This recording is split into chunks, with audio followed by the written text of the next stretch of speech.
시청자 여러분 안녕하십니까? 좋은 아침입니다. 주말 잘들 보내셨나요? 슈퍼위크를 잘 마치고 돌아온 미국 증시가 새로운 한 주를 또 맞게 됐는데요. 역사적으로 그리고 전통적으로도 11월 달은 증시에 굉장히 유리한 달로도 잘 알려져 있죠.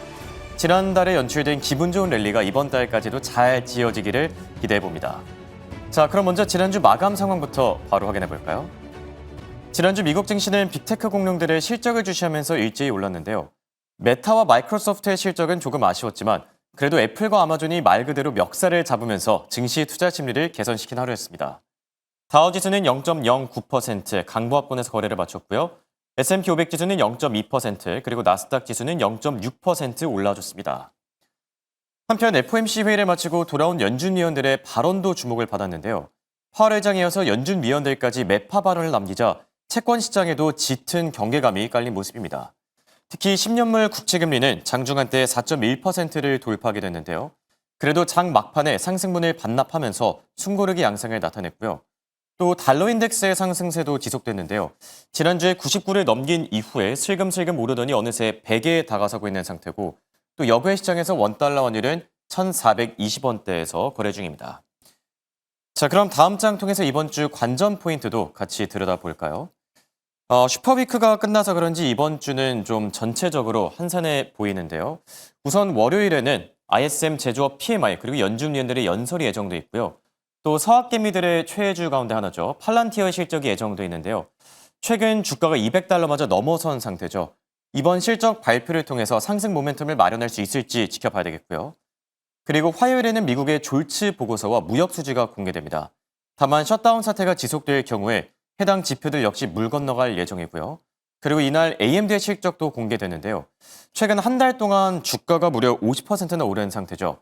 반도체 기업 가운데서도 독보적인 상승률을 기록 중인데 이번 실적 발표 이벤트가 AMD에게는 증명의 장이 되지 않을까 싶습니다. 한편 수요일에는 ADP 민간 고용보고서와 서비스업 지표가 발표됩니다. 지금 셧다운 사태 때문에 주요 지표들이 연기되고 있는 만큼 고용시장 파악을 위해서라도 ADP 고용보고서를 좀 잘 들여다볼 필요가 있겠고요. 또 같은 날 실적을 내놓는 퀄컴과 맥도날드 여기 아이온큐의 실적까지 중요할 듯합니다. 그리고 목요일과 금요일에도 실업 지표 그리고 고용보고서 발표가 예정돼 있는데요. 다만 셧다운 사태가 지속될 경우에 졸츠 보고서처럼 발표가 연기될 예정이고요. FOMC 회의에서 돌아온 연준 위원들의 연설도 틈틈이 있는 점까지 같이 참고하시기 바랍니다. 정리를 해보자면 이번 주는 매크로 단에서는 고용지표와 셧다운 사태, 또 기업 단에서는 AMD의 실적이 중요할 듯하네요. 자, 이렇게 이번 주 증시 일정까지 체크해봤고요. 지난주에 아마존이 폭등한 가운데 빅테크 기업들의 투자 심리도 전반적으로 괜찮았었죠. 더 자세한 기업 이슈들은 김현사 아나운서와 바로 만나보시죠. 네, 지난 거래일 뉴욕 증시 저와 함께 섹터별, 종목별 흐름 함께 분석해 보시죠. 일단 M7 기업들 상황부터 점검하겠습니다. 전체적으로 IB들의 의견부터 한번 훑어보도록 할 텐데요. 우선 실적 부문에 있어서 급등을 보였던 애플부터 출발해 보겠습니다. JP모건은 아이폰이 정말로 판매에 호조를 이룰 것이다라고 이야기하면서 팀 쿡 CEO에 대해서 조금은 더 밀어주고 있는 모습이 보입니다. 목표 주가는 305달러까지 상향했다라는 부분 확인하시면 좋을 것 같고요. 모건 스탠리 측에서도 실적 전망이 상향될 것이다라고 이야기하면서 목표 주가 올려잡고 있습니다. 다만 장중에는 애플 매물이 출회되면서 하락 마감했다라는 부분도 함께 챙겨가겠습니다. 다음으로는 아마존입니다. 바클레이즈 측에서는 아마존의 AWS에 대한 성장을 인정한다라고 이야기했습니다. 이번 실적 발표에서 특히나 클라우드 부문의 개선세가 정말 두드러지는 모습을 보였죠. 목표 주가 상향 리포트 나왔다라는 점도 확인하겠고요. UBS 측에서도 상향 조정했다라는 점 확인하겠습니다. 연말 수주 잔고가 2천억 달러를 넘길 것이다라는 언급 있었다는 점도 확인하고 넘어갈게요. 이날 아마존은 9%가 넘게 상승하면서 지수의 상승 탄력을 더해줬습니다. 마지막으로는 엔비디아입니다. 엔비디아는 우리나라로 블랙웰 칩을 26만 장 공급하겠다라는 이슈가 나왔지만 주가는 그럼에도 불구하고 약보합권으로 마감한 모습입니다. 그럼 다음 장 통해서 히트맵도 열어보시죠. 전체적인 지난 거래일 증시 분위기도 확인해 보겠습니다. 이날 기업 실적 부문의 호조 그리고 미중 간의 갈등은 약간 봉합되었다라는 소식에 상승을 해줬던 하루였습니다. 11개 업종 중에서도 5개 업종이 상승했고 6개 업종은 하락한 하루였는데요. 아마존과 테슬라를 포함한 이미 소비재 단이 4%가 넘는 급등을 보였습니다. 이 오른쪽에 있는 아마존과 테슬라 가장 강한 초록불을 뿜고 있다는 부분 확인하실 수가 있죠. S&P 500 가운데서는 가장 큰 폭으로 올랐던 기술주였다라고 체크해 보시면 좋을 것 같습니다. 하지만 이날 금리의 불확실성의 상승폭은 다만 제한됐던 하루였습니다. 이 전 거래일 기준으로는 넷플릭스가 한 가지 공시를 내놨죠. 10대 1 주식 분할 소식이 나왔는데요. 이 소식을 반영하면서 이날 2%가 넘게 상승하는 모습도 보였다는 점도 특징적으로 확인하겠습니다. 블룸버그 측에서는 AI 붐이 미국의 성장을 주도하는 양상이 계속 나타나고 있다라고 이야기하고 있는데요. 바로 오늘 밤에는 팔란티어의 실적이 발표되니까요. 곳곳에 숨어있는 AI 버블 논란이 다시 한번 등장하진 않을지 주시하셔야겠습니다.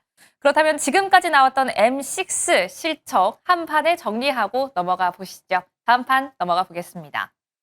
희비가 극명히 엇갈렸던 메가캡 특징주들 그 안에서 실적은 어떻게 나왔는지 한 번 더 리마인드하고 이 다음 거래일을 준비해 보시죠. 일단 한마디로 정리하자면 전체적으로 실적은 평이하게 나온 가운데 아마존은 웃고 메타는 울었던 한 주였습니다. 아마존 같은 경우 직전 거래일만 해도 9%가 넘는 성장을 보였죠. 특히나 클라우드 부문에서 AWS, 아마존 웹 서비스 부문의 매출이 20%가량 성장했다. 그러니까 우리 분기별로 따져봤을 때도 가장 가파른 성장을 보였다라고 이야기했습니다. 이 전 거래일 시간 외에서 실적을 발표했으니까요. 실적을 발표하고 난 이후의 주가 추이를 가지고 왔습니다. 실적 발표를 기해서 바로 주가 폭등하는 모습을 보였고요. 지금 현재는 240달러 선 위로 안착해 있습니다. 하지만 이와 반면에 약간은 웃지 못했던 실적 발표에 울었던 기업은 메타입니다. 메타는 이 전 거래일 기준으로도 하락세를 면치 못했는데요. 159억 달러가 넘는 세금에 대해서 비현금성 세금이 조금 더 납부될 여지가 있다라는 이야기를 내놨죠. 여기에 더해서 채권 발행도 조금 더 늘어났다라는 점은 메타에 있어서 투자 수익이 정말 날 수 있는 건지 이 부분에 대한 우려를 좀 키우는 소식이긴 합니다. 이 때문에 재무 불안정에 대한 우려가 다시 한번 불거지면서 메타 실적 발표 이후 파란 점으로 표시를 해놨는데요. 실적 발표 이후에 급락하는 모습을 지금까지도 연이어 이어오고 있습니다. 그렇다면 아마존과 메타 말고도 다른 기업들은 실적 발표를 어떻게 했었을까요? 한번 전체적으로 훑어보시죠. 일단 한 문장으로 정리하면 실적이 좀 뒷받침해줬던 기업은 역시나 일을 잘 하고 있구나라고 이걸 다시 한번 확인하는 구조였고요. 다만 수익성 둔화나 투자 부담이 있는 테슬라나 메타 같은 경우에는 약간 아쉬운 주가 흐름을 보였습니다. 테슬라는 매출은 전년 대비 증가했고 또 전기차 판매량도 잘 나왔지만 이건 세액공제라는 특성이 있다는 점은 반영해서 해석을 하셔야겠고요. EPS는 기대치를 미달하는 모습을 보였습니다. 다만 알파벳 같은 경우에는 클라우드 34%가 넘는 성장을 보였고 제미나이 활성자 수도 6억 명이 넘어갔다는 부분 확인하시면 좋을 것 같고요. 마이크로소프트와 함께 아마존, 애플도 호실적을 발표한 가운데 앞서 언급드렸던 메타 같은 경우 케이펙스에 대한 투자 부담 그리고 채권 발행이 재무에 대한 레버리지를 확대하는 양상을 보였습니다. 이런 가운데 엔비디아는 19일 실적 발표를 앞두고 있습니다. 7개 기업 가운데서는 가장 마지막에 실적을 발표하죠. 여기에 더해서 당장 오늘 밤에는 말씀드린 것처럼 팔란티어의 실적 발표도 예정이 되어 있고요. 무엇보다 중요한 테슬라의 상승 랠리를 다시 한번 반짝 보여줄 수 있는 일정, 바로 이사회 주총 결과가 6일에 발표가 됩니다. 과연 상승 탄력 다시 한번 받아갈 수 있을지 이번 주 흐름까지 함께 주시해 보셔야겠습니다. 이렇게 M7 기업들 실적 발표까지 다시 한번 복귀해 봤고요. 이제 투자 전략 다시 한번 점검하러 가시죠. 자, 이번엔 미국 증시의 핫한 종목들 그리고 핫한 이슈들 체크해보는 굿모닝 라이브 시간입니다. 도움말씀의 하나증권 역삼 지점의 김세한 PB와 함께합니다. 안녕하십니까? 네, 안녕하십니까? 지난주에 뵙고 오늘은 월요일에 또 뵙네요. 지난주에 나오셨을 때 네. 시청자분들의 반응이 굉장히 핫했다고 하던데 혹시 알고 계신가요? 잘 듣지는 못했고요. 네, 뭐 아무래도 네. 이제 처음 제가 나왔기 때문에 조금 네. 이제 좀 신선하다라고 생각해 주실 수 있을 것 같은데, 네. 저는 이제 주로 이제 아무래도 고객분들 직접 접객을 네. 하고 있는 지점이나 이제 센터에서 일을 하고 있기 때문에 음. 그 부분에 조금 더 이제 특화가 좀 되어 있고 네. 그런 부분들에 조금 초점을 맞춰서 이제 방송을 앞으로도 네. 말씀을 좀 드리도록 하겠습니다. 네. 자, 그럼 좀 더 디테일한 인사이트 바로 들어보도록 할게요. 지난주 미국 증시가 다행히 애플과 아마존이 이제 멱살을 좀 끌어잡았다, 뭐 네. 캐리했다 이런 얘기들도 있던데 네. 올라줬어요. 지난주 증시 한 주 평은 어떻게 남기시겠습니까? 말씀해 주신 대로 마찬가지로 지난주 한 주의 증시를 좀 평가를 해보자면 애플과 아마존이 결국에는 멱살 잡고 캐리를 했다. 뭐 네. 이렇게 한마디로 정리를 할 수 있을 것 같은데요. 뭐 빅테크 실적들은 전반적으로 나쁘진 않았습니다. 전반적으로 어. 예상치보다는 항상 뭐 매출이나 뭐 EPS도 예상보다 좋았는데 이제 다만 최근에 뭐 방금 전에도 앞에서 이제 설명을 좀 들으셨지만 이 AI 투자에 관련된 비용에 대한 이슈가 계속 불거지면서 네. 과연 이렇게 급격하게 늘어난 비용을 수익으로 만회를 커버를 할 수 있을 그렇죠. 것인가라는 부분들이 이제 가장 우려가 좀 됐었고요. 뭐 그럼에도 불구하고 메타를 제외한 나머지 빅테크 종목들은 전부 다 이제 상승하는 흐름을 좀 보였기 때문에 저는 상당히 긍정적이라고 평가를 하고 있습니다. 네. M7 기업들의 실적 발표가 거의 다 마무리됐죠. 이제 엔비디아 정도만 남아있는 상태인데 엔비디아 실적도 잘 들여다볼 필요가 있겠고요. 지난주 매크로 단위 이슈들도 같이 한번 얘기 나눠볼게요. 지난주에 좀 우려가 됐던 부분들이 있는 게 연준 위원들의 이 매파 목소리였거든요. 네. 파월 의장이 FOMC 회의에서 매파 발언을 남기고 나서 이제 연준 위원들도 차례대로 우리가 금리를 괜히 내린 게 아닌가, 이번에 동결하는 게 맞지 않았냐 이런 얘기들도 나왔는데 차장님, PB님은 어떻게 보셨죠? 뭐 아무래도 저는 이번에도 금리를 내리는 게 맞다라고 생각은 하고 있었는데 네. 다만 이제 그동안 셧다운 문제가 좀 있었기 때문에 뭐 연준에서도 이 부분을 이제 명확히 평가할 만한 데이터를 이제 얻지 못했다라고 이제 볼 수 있고요. 네. 그러니까 연준에서 정확한 데이터를 받지 못한다라는 부분은 오히려 보수적인 결정을 할 수밖에 없게 하는 그런 부분을 더 만들 그렇겠죠. 수밖에 없고 그렇기 때문에 뭐 이 제프 슈미드 캔자시티 연은 총재 같은 경우는 네. 금리 인하에 반대를 하는 부분을 또 이제 나중에 네. 결과론적으로 얘기를 했는데 뭐 다만 저는 이제 이번 결정에서는 어쩔 수 없었다라고 판단을 하고요.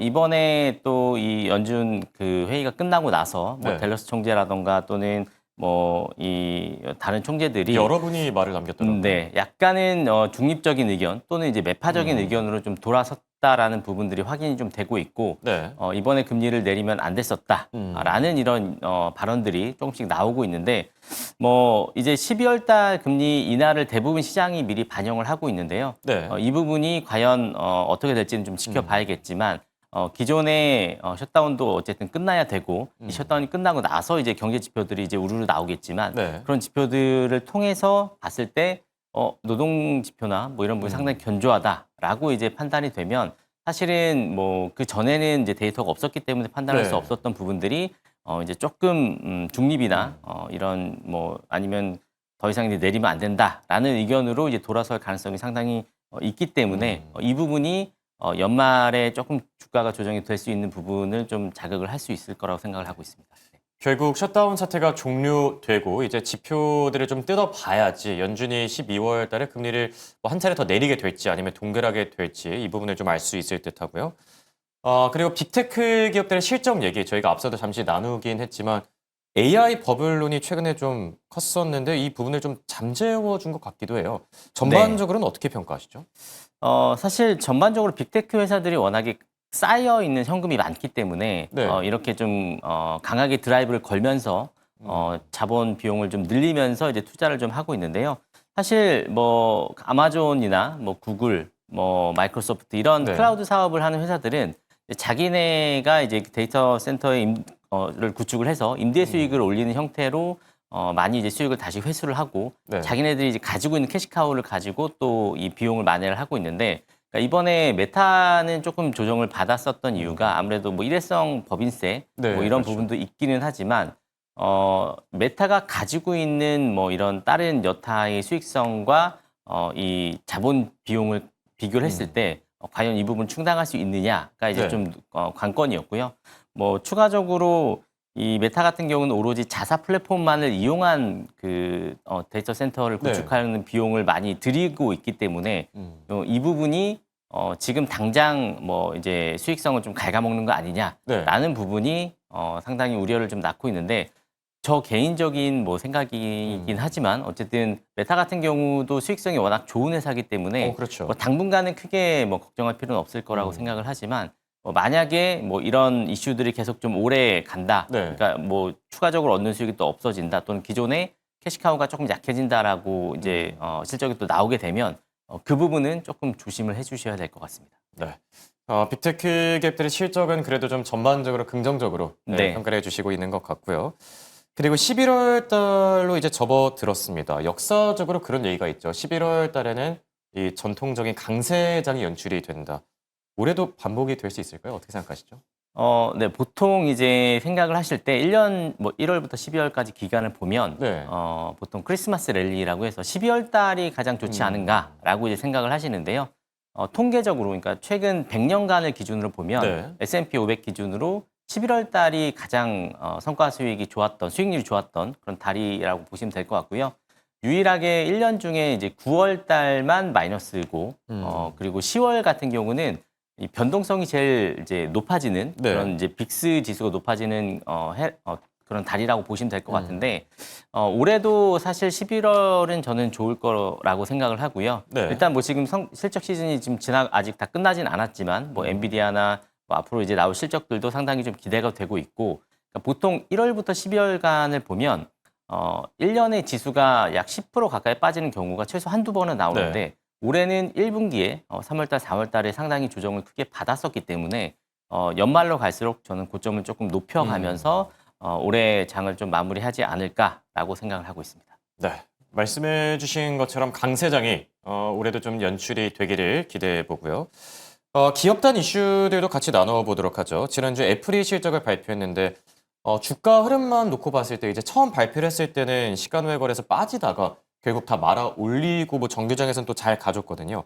애플의 실적은 어떻게 평가하시죠?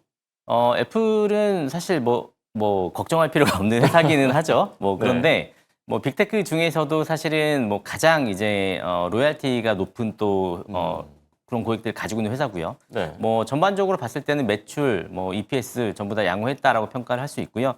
이번에 이제 새로 출시된 아이폰 17이 상당히 지금 좋은 반응을 좀 얻고 있고 또 에어라는 또 별도의 이제 다른 제품이 나와서 그 부분은 상당히 호응을 좀 얻고 있고요. 네. 가격 자체도 많이 올리지 않았기 때문에 고객들로부터 이제 상당히 좋은 호응을 얻고 있는데 일단은 뭐 아이폰 매출도 마찬가지긴 하지만 이 서비스 매출이 사상 최고치를 기록했다라는 게 상당히 긍정적인 부분이고 네. 보통 애플 같은 경우는 연말로 갈수록 이제 가이던스가 조금 더 높아지는 경우들이 많은데 이번에도 마찬가지로 연말 매출이나 이런 부분들 가이던스의 10에서 12% 이상을 더 상회하는 성장을 전망을 하고 있다라고 이제 밝혔기 때문에 저는 뭐 버크셔 해서웨이에서도 사실은 가장 비중이 높은 종목이 애플이잖아요. 그러니까 물론 중간에 매도는 했지만 아직까지도 왜 그렇게 높은 비중을 가지고 있는지를 보여주는 그런 증거라고 좀 보고 있습니다.